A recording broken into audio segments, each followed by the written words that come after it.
이번 이야기는 아비즘이라는 가제를 가지고 있네요. 아비즘이 뭐 지옥의 나락 뭐 이런 뜻인가요? 자, 등장인물은 최민우. 자, 본명 30대 초반 강력계 형사입니다. 낮에는 누구에게나 친절하고 동료들에게 믿음과 존경을 받는 평범한 형사로 활동한다. 정의를 실현하는 것을 가장 최우선으로 생각한다. 요새 자꾸 내가 평소에 하지 않던 행동이 자꾸 튀어나온다. 이런 자신의 모습에 혼란을 느낀다. 김태현, 다른 인격. 최민우의 또 다른 인격으로 밤에 조직 보스로 활동한다. 청량하게 생긴 얼굴과 다르게 하는 짓은 정반대이다. 냉혹하고 계산적이며 자신이 하고자 하는 일은 어떤 수단을 쓰더라도 이루려 하는, 자, 이루려고죠. 이루려가 아니라 강한 의지를 가지고 있다. 박현우, 20대 후반 형사. 최민우와 같이 일하는 친한 후배 경찰이다. 열정적이고 법과 정의를 가장 중요하게 생각한다. 정의를 실현하려고 노력하는 최민우를 보면서 최민우를 존경하게 되었고 지금까지 잘 따르고 있다. 이태성, 30대 초반. 조직의 오른팔로 김태현의 충실한 부하이기도 하다. 김태현의 명령이라면 뭐든지 따른다. 묵묵하고 계산적인 인물로 김태현을 도와 사업을 확장하고 조직을 체계적으로 운영한다. 자, 인물 소개가 끝나고 이제 본문입니다. 하진경찰서. 어느 날 최민우는 다른 사건을 조사하다가 수상한 점을 발견하게 된다. 이 사건이 단순한 사건이 아니라는 것이다. 마약과 연관되어 있는 것을 직감하고 최민우는 박현우와 함께 이 사건을 마약 사건으로 바꾸고 조사하기 시작한다. 마약 사건을 조사하다가 이 사건이 가장 세력이 큰 조직과 연관이 있다는 것을 깨닫고 이 사건은 내가 반드시 끝까지 조사할 거라고 다짐하며 열심히 조사하기 시작한다. 하지만 조사를 진행하면서 이상한 점을 하나 둘씩 발견하게 된다. 마약 사건을 조사하면서 자신이 이 마약과 연관성이 있다는 사실을 알게 된다. 분명 이 마약은 경찰에서도 한 번도 본 적이 없는 마약인데 나만 이 마약이 무엇인지 어떤 효과가 나타나는지 알고 있었던 것이다. 그러면서 점점 최민우는 자신의 기억이 끊겨 있는 것을 점차 느끼게 된다. 그렇게 찝찝한 기분을 안고 있던 와중에 해결되지 않은 납치 사건이 최민우와 박현우에게 넘어오게 된다. 둘은 피해자의 행적을 쫓으면서 증거를 수집하려고 노력했고 치밀한 작전을 펼쳐 가해자를 추적한다. 여기서 박현우는 최민우에게 낯선 모습을 느끼게 된다. 원래 최민우는 가해자를 조사할 때도 늘 친절하고 부드럽게 이야기를 많이 하려고 노력하는 편이었다. 하지만 지금의 모습은 마치 다른 사람 같았다. 어떤 감정의 표정도 내지 않고 무표정으로 유지하며 단호한 태도로 가해자를 협박하는 모습은 정말 다른 사람같이 느껴진다. 최민우도 자신의 이런 모습을 겪으면서 점점 혼란스러워한다. 전과는 다르게 요새 더 자주 심해지고 있는 것 같았다. 마치 다른 사람이 되어가는 것 같은 느낌을 받는다. 최민우는 이러한 변화에도 자신이 왜 이러는지 짐작할 수가 없었다. 그리고 얼마 지나지 않아 연쇄살인 사건이 발생한다. 이번에도 역시 최민우와 박현우가 이 사건을 맡았고 이 연쇄살인이 저번에 조사했던 마약 사건 조직과 연관이 있다는 사실을 알아내게 된다. 정확한 사실을 알아내기 위해 그 조직을 찾아갔고 조직에서 이태성을 만나 충격적인 이야기를 듣게 된다. 자신이 이 조직의 보스인 김태현이고 그동안 내가 조사했던 마약 사건이나 연쇄살인 사건의 범인이 바로 나라는 사실을 깨닫게 된다. 최민우의 집. 이태성의 이야기를 들은 후 그동안 끊겼던 기억들과 내가 그동안 이상했던 것도 모두 내가 이중인격자이기 때문이라는 것을 알게 된다.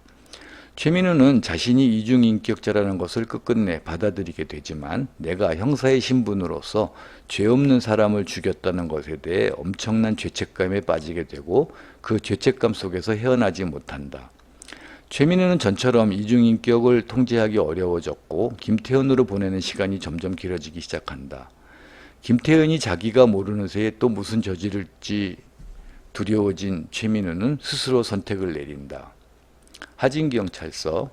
박현우는 이태성의 이야기를 듣고 난 후 너무나 큰 충격을 받았고 자신이 그렇게 존경하던 선배가 그런 잔혹한 짓을 저지른 범인이라는 사실을 도저히 믿을 수가 없었다.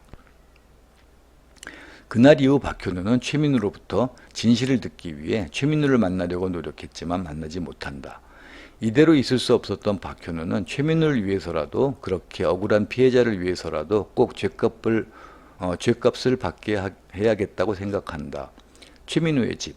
그런 생각을 마쳤을 때쯤 최민우에게 전화가 온다. 최민우는 박현우에게 눈물을 흘리며 미안하다는 말과 함께 고맙다는 말을 함께 전하며 전화를 끊었다. 그 말을 듣고 박현우가 집으로 올라가려고 하는 순간 뒤에서 큰 소리가 들리며 사람이 차에 떨어졌다. 최민우였다.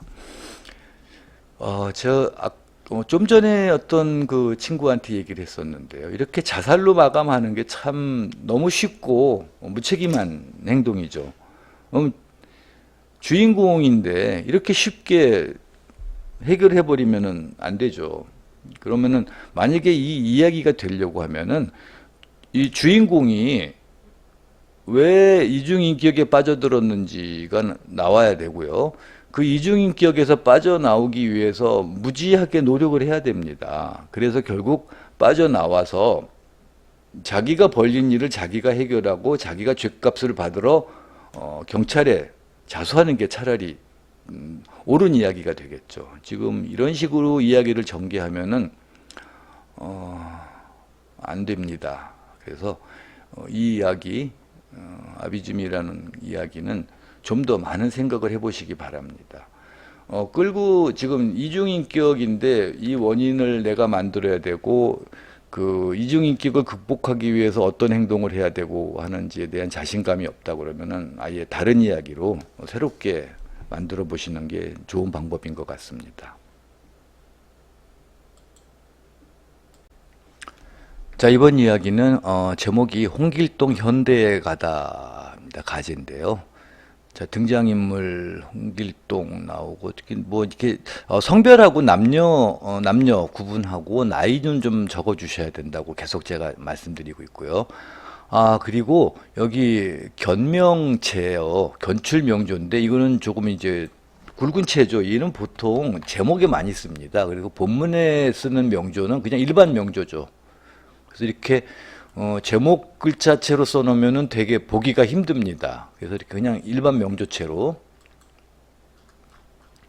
써주세요.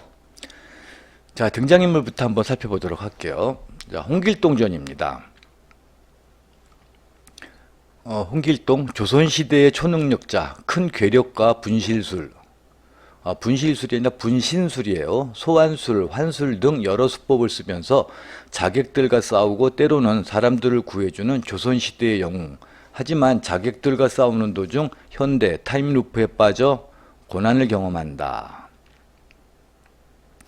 이인형, 현대시대에 빠진 홍길동의 조력자, 인사동 골동품 가게를 운영하는 나이 많은 노인.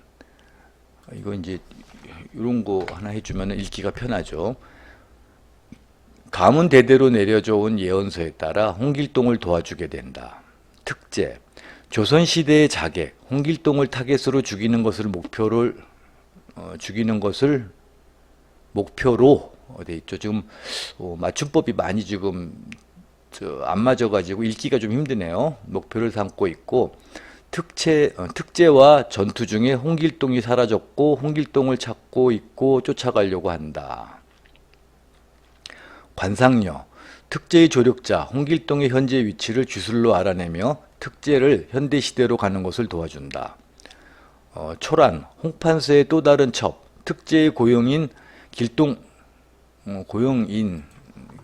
이렇게 특제의 고용인 길동을 죽이라고 계속 명령한다. 특제에게.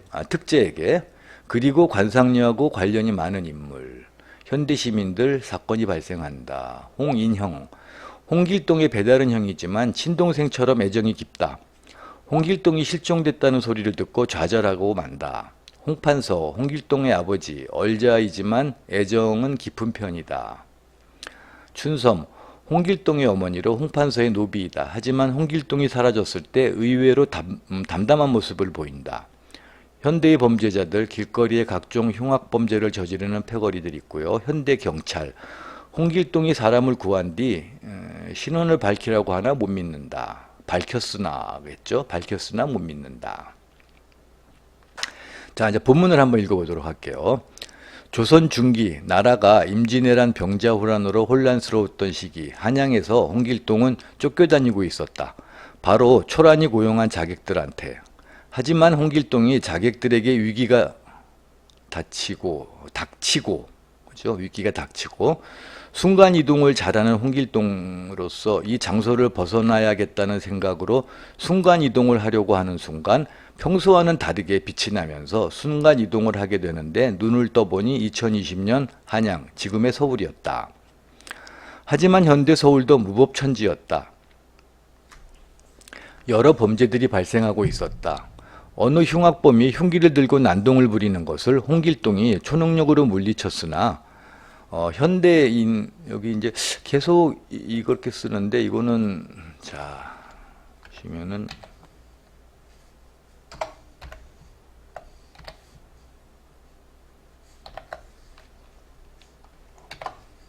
이겁니다. 물리쳤으나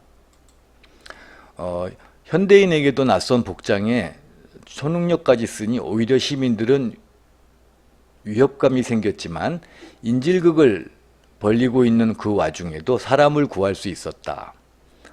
그 사건으로 인해 시민들에게 찬사를 받으며 있었지만 경찰이 오고 나서 의심을 하게 된다. 신분을 밝히라고 하는데 못 믿는다. 하지만 그 순간 한 노인이 와서 내가 이 청년의 보호자라며 신분을 밝히고 오해를 풀었다. 그리고 그 노인을 알고 보니 그 노인의 과거 선조가 홍길동을 잘 알고 있었는데 그걸 기록지에 적었다. 먼 날에 홍길동이 나타날 것이다 라는 가문의 문서를 가지고 있었다. 홍길동은 현대 생활에 적응하기 위한 특훈을 하고 그래도 사람들을 구해준다. 하지만 홍길동을 제거하려는 조선시대에서 자객의 두목인 특제가 홍길동이 어디 있는지 관계가 깊은 관상녀를 찾아간다. 관상녀는 홍길동이 미래에 있다는 것을 알고 미래로 가는 법들을 알려준다. 그 시각 홍길동의 집안은 홍길동의 소식이 끊겨 무슨 일인가 하면서 애타게 기다린다. 반면에 춘섬은 그냥 먼 산 바라보면서 잘할 수 있을 거야 길동아를 마음의 소리를 말하고 걱정 없는 표정이었다. 특제는 관상녀에게 초능력 특훈을 받고 시간을 거스른 주술로 현대시대로 가게 되는데 이게 의미는 알겠어요. 읽으면서 무슨 의미인지는 알겠는데 문맥이 좀 이상하고 맞춤법이 좀 많이 잘못돼 가지고 읽기가 좀 어려워요. 근데 이해는 되긴 해요. 근데 조금 맞춤법을 신경 써서 쓰는 습관을 가지도록 하세요. 자, 홍길동은 현대시대의 기상천외한 일도 겪게 된다. 요거죠. 스마트폰과 각종 디지털 기기 여러 신기해 보였고 말이 좀 이상하죠. 가장 홍길동이 인상 깊은 건 여기 시대에 있는 사람들이 자유롭다는 점에서 기쁘기는 하지만 눈물도 났다. 아버지를 부르지 못하고 고민할 때쯤 현대시대에 왔기 때문이다. 이 인형은 홍길동에게 많은 조언을 해준다. 나 하나로 세상을 바꿀 수 있다고 말을 한다. 그 말을 들은 홍길동은 조선시대에 돌아간다면 결심해서 바꾸어 나가겠다고 다짐한다. 그리고 특제는 여러 훈련으로 현대시대에 들어가는 데 성공한다. 그리고 서울 남산 봉수대에 불이 나더니 번개가 친다. 직감을 한 홍길동은 특제가 혹시 여기까지 따라왔구나 라는 걸 알게 되었고 남산으로 재빠르게 갔다. 그리고 이 인형은 홍길동에게 특이한 호패 같은 걸 전해주고 안전한 곳으로 피신했다. 특제하고 남산에서의 최종 결투가 벌어지고 남산 일대는 아비규환이며 남산타워 주변은 번개로 번쩍이며 특제도 초능력 수련을 계속해온 탓에 홍길동처럼 초능력을 이용하여 칼을 이용해 싸운다. 번개가 번쩍이는 가운데 칼을 부딪히며 남산타워를 에워싸며 부딪힌다. 그리고 특제는 발악을 하고 그동안에 홍길동은 많이 지쳤으나 현대시대에 있었던 기억을 떠올리며 힘을 힘껏 발휘하면서 초능력을 최대 파워를 이용하여 특제를 쓰러뜨렸다. 그리고 남산타워 밑에서 이 인형이 작별의 시간이 다가온 것 같네 라고 말하며 홍길동은 점점 빛이 나기 시작하면서 현대에서 배웠던 것을 잊지 않고 그리고 이인영이 나 하나로 바꿀 수 있다고 말을 했지만 그건 아니었다고 그랬고 이인영도 그랬다는 듯이 그건 그렇지 하면서 나리 덕분에 할 수 있었다고 말하고 빛이 더 빛나가며 작별한다. 자, 이 부분은 특히 잘 이해가 안 돼요. 신경 써서 다시 한번 써보도록 하세요. 이 부분. 조선시대로 돌아온 홍길동은 집에 방문을 먼저 할 줄 알았으나 관상녀와 초란을 혼내주고 집에 도착했다. 거기에 홍판서와 홍인영이 반겨주었다. 걱정 많이 했다. 그 말을 하고 그리고 홍판서가 나를 아버지로 불러다오. 그리고 홍인영은 나를 형이라 불러라고 말하고 홍길동은 잘 다녀왔습니다. 아버지 형님이라는 말과 그동안에 있었던 일들을 말하면서 마무리가 될 줄 알았으나 지금 이 나라 좀 바꿔야 한다며 혹시 여행 가능하냐며 율도국으로 떠날 준비를 한다. 그리고 여행을 떠나기 전에 춘섬이 인사를 건넨다. 너는 할 수 있는 나의 장한 아들이야 하면서 잘 다녀와라며 인사를 건네고 홍길동은 새로운 모험이 기다리며 마무리된다. 내용은 되게 소재가 재밌습니다. 홍길동이 현재로 온 이야기죠. 비슷한 얘기가 있었죠. 전우치전이라고 있었는데 그 조선시대 도사가 현대에 풀리게 되면서 일어나는 좌충우돌한 이야기인데 이거는 또 이제 홍길동, 우리가 알고 있는 홍길동이죠. 그 조선시대 히어로인데 현대시대에 오게 된 이야기네요. 소재는 되게 재미있고 잘 풀어나가면 재미있을 것 같은데요. 단지 이제 문맥을 좀 잘 쓰셔야 될 것 같고 여기 뭔가 중요한 게 있었는데 그 뒤에 빠졌어요. 자, 이인영은 홍길동에게 특이한 호패 같은 걸 전해주는데 이 호패가 뭔지 계속 궁금했는데 밑에 없어요. 이게 사용하는 게 뭔가 있는가 했는데 그게 없고 호패가 있으면 뭐가 달라지나 하는 그런 것도 없죠. 그래서 그런 계열성 같은 걸 좀 살피면서 이야기를 진행하시면 괜찮을 것 같습니다. 이번 이야기는 인어의 바다입니다. 자, 등장인물이 있네요. 이바다, 고등학교 2학년. 수영선수이다. 집은 조금 멀지만 학업과 병행하면서 연습하라는 부모님의 권유에 따라 체육고등학교가 아닌 수영부가 있는 시골 학교로 전학을 왔다. 수영선수이기 때문에 전학 왔을 때에는 학생들에게 반짝 주목을 받았지만 매우 소심하고 조용한 성격 탓에 친구가 없다. 매일 아침 저녁으로 학교 수영장에서 훈련을 한다. 정은우. 잘생긴 데다가 성격도 좋아 친구들뿐만 아니라 이성에게도 인기가 많은 남학생. 철저하게 비밀로 지켜온 인어라는 사실을 모종의 이유로 같은 반 짝인 바다에게 들키게 된다. 인어 사냥꾼. 인어를 사냥하는 비밀단체. 은우가 바다에 가지 못하게 되는 사건의 원인이며 은우에게 끊임없이 위협을 가한다. 자, 본문을 읽어보겠습니다. 2020 X년 8월 모래마을.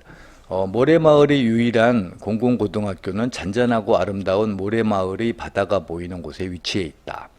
이 학교 2학년 3반에는 바다가 전학을 왔다. 수영선수로 활동 중인 바다는 학업과 수영을 병행하라는 부모님의 권유에 따라 체육고등학교가 아닌 수영부가 있는 이 공공고등학교로 전학을 왔다. 모래마을의 학교에서는 잘 없던 전학생이었기 때문에 바다는 같은 반 학생들에게 엄청난 주목과 질문 세례를 받았지만 워낙 과묵하고 소심한 성격 탓에 학생들이 바다를 향한 뜨거운 관심은 바다가 전학 온 지 일주일도 안 돼서 빠르게 식었다. 바다의 짝꿍은 맨 뒷자리에 앉아있는 은우였다. 은우는 처음 보는 바다에게도 넉살 좋게 말을 걸었다. 은우는 학교에서 소위 말하는 인싸였다. 조용히 학교 생활을 하고 싶었던 바다는 자꾸 말을 거는 은우가 거슬렸다. 바다는 수영부의 정해진 훈련 말고도 학교에 늦게까지 남아 수영 연습을 했다. 부모님의 권유 때문에 모래마을로 왔지만 바다는 수영에 집중을 하고 싶었으므로 아침 저녁으로 수영에 더 몰두하였다. 자, 같은 연도 9월입니다. 모래마을. 잔잔하던 모래마을이 갑자기 어수선해졌다. 바로 모래마을 선박 기름 유출 사건 때문이다. 해안가 가까이에서 선박의 기름이 유출되는 바람에 마을 사람들은 막대한 피해를 입었다. 그 중에서도 가장 당혹스러웠던 사람은 바로 은우였다. 은우는 아무에게도 말하지 못한 비밀이 있었는데 인어라는 점이었다. 인어는 보통 바다에서 살지만 아주 드물게 사회에 소속되어 조용히 활동하는데 그러한 인어 중 하나가 은우였다. 그리고 인어가 존재한다는 것을 아는 몇몇 인간들 중에서는 인어 사냥꾼이라고 스스로를 칭하며 인어를 잡아 나쁜 짓을 일삼는 단체가 있었다. 그렇기 때문에 인간 사회에서 활동 중인 인어들은 더 조심하고 조용하게 숨어서 지내고 있었다. 은우는 매일 밤 모래마을 바다에서 헤엄쳐 왔었다. 인어의 특성상 하루라도 넓은 곳에서 수영하지 않으면 탈수 증세를 보이고 점차 인어 본래의 모습으로 변해 일상생활을 할 수 없었다. 그런데 하루아침에 은우가 헤엄칠 수 있는 곳을 잃어버리다니 은우는 집을 잃은 것과 마찬가지였다. 하는 수 없이 학교 수영장에서 잠시라도 지내기로 마음먹은 은우는 곧장 수영장으로 향하였다. 락스 냄새가 나서 머리가 아프지만 당장은 이곳밖에 없으니 은우는 재빨리 인어의 모습으로 변모하고 수영장에 몸을 담갔다. 한편 바다는 청소당번 활동을 마치고 지친 몸으로 수영장으로 향했다. 바다는 빠르게 훈련할 준비를 마치고 수영장 문을 열었다. 문을 열자 바다는 인어의 모습인 은우를 발견했다. 마침내 기척을 느낀 은우도 바다를 발견했고 바다는 너무 놀라 창백해진 은우를 진정시켰다. 그렇게 둘만의 비밀이 생겼다. 다행스럽게 바다는 은우의 비밀을 철저히 지켜주었다.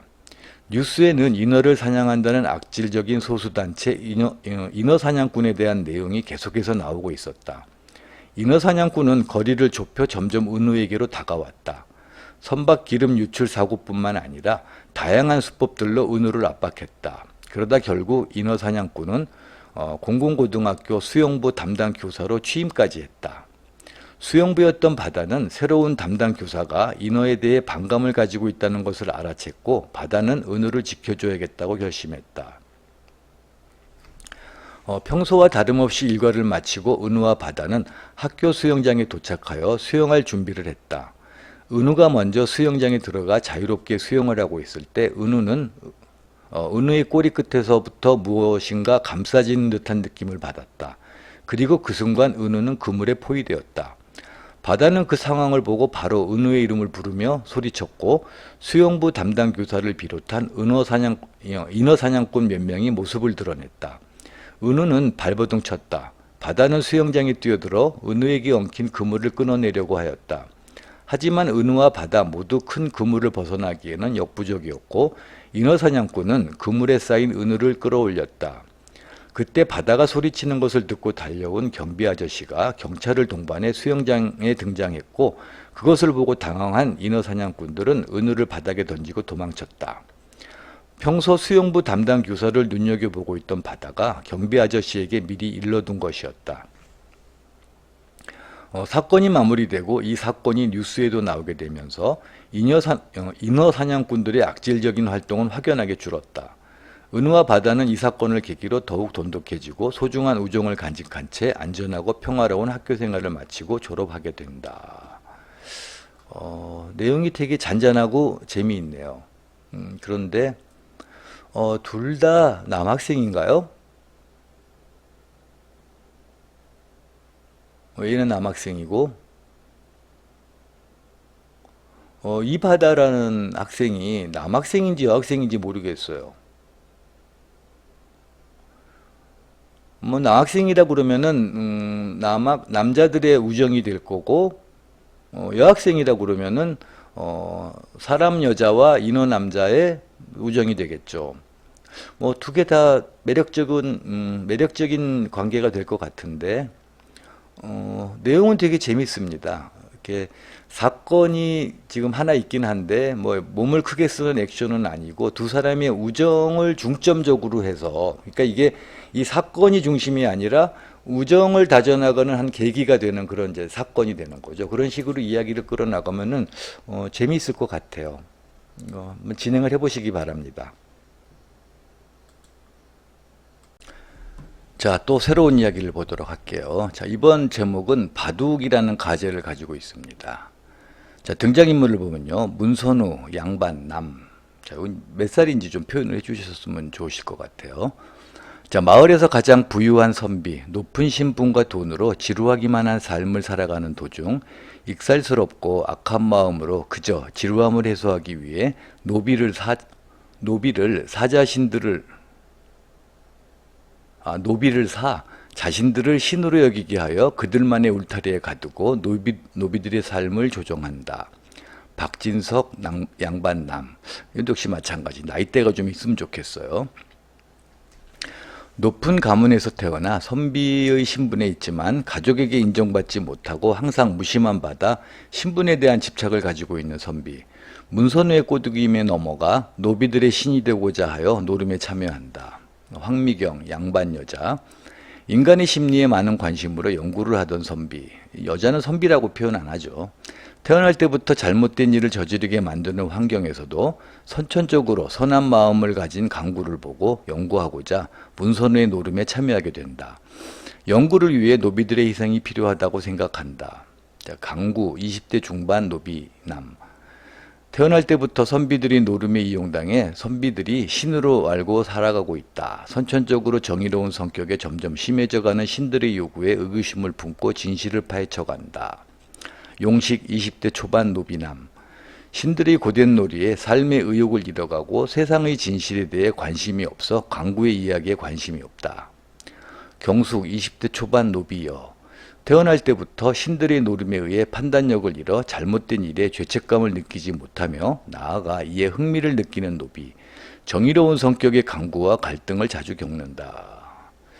자, 그러면요, 보통 이렇게 인물을 설정을 할 때 주인공이 맨 위에 나옵니다. 근데 지금 보면은 문선우는 악한 마음을 가졌어요. 그래갖고 노비들의 삶을 조정, 이게 주인공이 아니죠. 주인공, 이 인물로만 보면은 지금 강구가 제일 주인공에 가깝습니다. 그럼 일단 주인공부터 먼저 보여주고 그 다음에 이제 등장인물의 주요 그 역할에 따라 가지고 차츰차츰 이제 배치를 하면 됩니다. 자, 이제 본문을 보도록 할게요. 1400년 눈이 내리는 추운 겨울 작은 외딴 섬. 문선우는 갓 태어난 강구를 데려와 섬 중간 숲에 두고 죽기 직전에만 간접적으로 도움을 주며 목숨을 유지하게 한다. 강구는 문선우의 얼굴을 한 번도 본 적이 없이 그저 누군가의 도움을 받아가며 목숨을 유지할 수 있다고 믿게 되고 그를 신이라 생각했다. 강구가 8살 되던 해에 죽을 위기에 처한 강구는 신의 도움을 받아 다시 한번 목숨을 구하게 되었고 감사의 의미로 자신이 힘겹게 구한 음식을 자신만의 방식으로 바쳤다. 그러던 중 단 한 번도 듣지 못한 사람의 목소리를 듣게 되고 강구는 단번에 신이라는 것을 깨달았다. 강구에게는 신이자 그런 상황을 만든 문선우는 그에게 말을 가르치고 자신을 믿을 수밖에 없는 상황을 만들었다.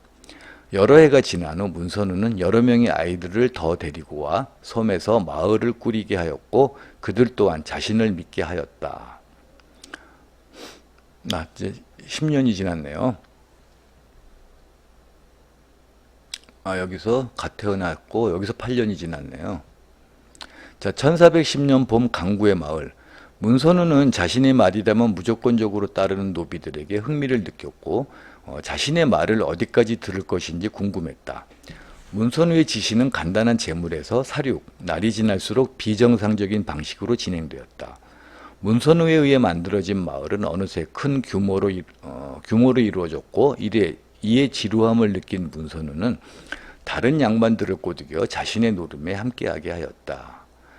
평소 자신의 위치에 집착을 가진 박진석은 자신의 말이라면 무조건 듣는 노비들을 통해 불안함을 해소하였고 그러한 기대감은 점점 커져갔다.